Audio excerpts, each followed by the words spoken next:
Hello guys, this is me your tax मित्र विशाल। और आज हम इस लेक्चर में reverse charge mechanism under GST क्या होता है इसके बारे में जानकारी लेने वाले, जिसे हम प्यार से आरसीएम रिवर्स चार्ज मैकेनिज्म भी कहते हैं। बहुत सी बार हम क्या करते हैं, किसी ऐसे पर्सन से गुड्स खरीद लेते हैं जो कि जीएसटी में रजिस्टर नहीं है। तो ऐसी जगह पे हमें गवर्नमेंट को जीएसटी खुद देना पड़ता है। ऐसी कंडीशन में अप्लाई होता है आरसीएम। यहाँ से देखते हैं, reverse charge mechanism where the recipient of the goods and services is liable to pay GST instead of the supplier. Normally हम क्या करते हैं, सप्लायर को टैक्स देते। सप्लायर को टैक्स दिया, वहाँ से गुड्स लिए, और वो सप्लायर की जिम्मेदारी रहेगी कि वो टैक्स जाके गवर्नमेंट को दे दे। लेकिन मान लो कि वो सप्लायर अगर जीएसटी में रजिस्टर ही नहीं है, तो वो क्या करेगा, वो टैक्स तो भर नहीं सकता। तो ऐसी कंडीशन में हम अगर जीएसटी में रजिस्टर है तो हम उस सप्लायर को टैक्स देने के बजाय सीधा जाके गवर्नमेंट को टैक्स देंगे। इसे कहते हैं रिवर्स चार्ज मैकेनिज्म। यहाँ पे normally receiver become a liable to pay tax. यहाँ पे क्या होता है कि जो रिसीवर है उसे ही टैक्स भरना पड़ता है गवर्नमेंट को, instead of the supplier. Normal case में सप्लायर टैक्स भरता है। अभी आगे देखना है हमें, रिवर्स चार्ज एप्लीकेबल कब कब होता है। तो नॉर्मल केसेस में यहाँ पे दो केसेस दिए है कि रिवर्स चार्ज कब कब अप्लाई होता है। तो सबसे पहले केस है कि supply from unregistered dealer to registered dealer. जब भी हम किसी भी अनरजिस्टर्ड डीलर से अगर कोई माल खरीदे तब लगता है आरसीएम, और उस कंडीशन में हमें आरसीएम में टैक्स गवर्नमेंट को भरना होता है। तो आरसीएम का टैक्स कैसे भरते हैं, तो वो हम रिटर्न्स में देखेंगे। रिटर्न जब भी हम भरते हैं तब वहाँ पे मेंशन करना होता है कि आरसीएम में हमने कितने परसेंट से गुड्स खरीदे, कहाँ तक गुड्स खरीदे, कितने की कॉस्ट थी, ये सारा वहाँ पे मेंशन करना होता है, और ये हम रिटर्न्स में फाइल करते हैं। दूसरा पॉइंट है आरसीएम में e commerce operator. E commerce operator मतलब जो हम ऑनलाइन वेबसाइट से खरीदते हैं, अमेजोन, फ्लिपकार्ट, या आप उबर जैसी सर्विसेज भी इसमें ले सकते हो।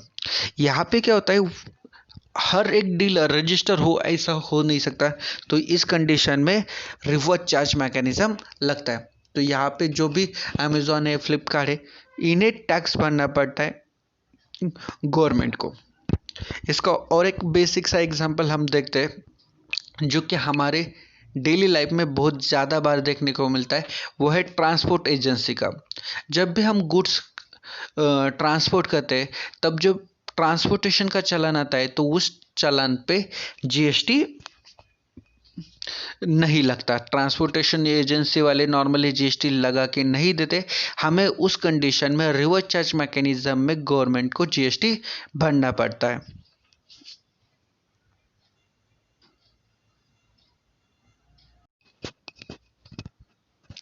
अगला पॉइंट हमें यहाँ देखना है, mode of deposits under GST.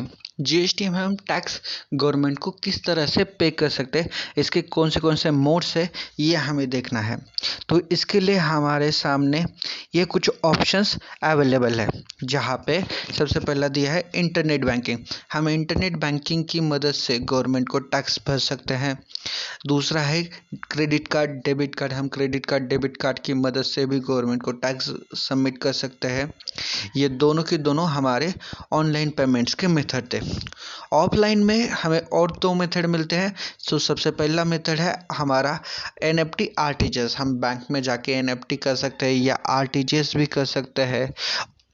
और हमारा लास्ट मेथड है over the counter. Over the counter में हम सीधा चालान बना सकते हैं और चालान बनाकर बैंक में जाके डिपॉजिट कर सकते हैं। लेकिन यहाँ पे एक छोटा सा प्रॉब्लम है, और प्रॉब्लम ये है कि हमें मैक्सिमम 10,000 का ही लिमिट दिया गया है। हम इससे ज़्यादा टैक्स एक चालान में एक पीरियड के लिए नहीं भर सकते हैं।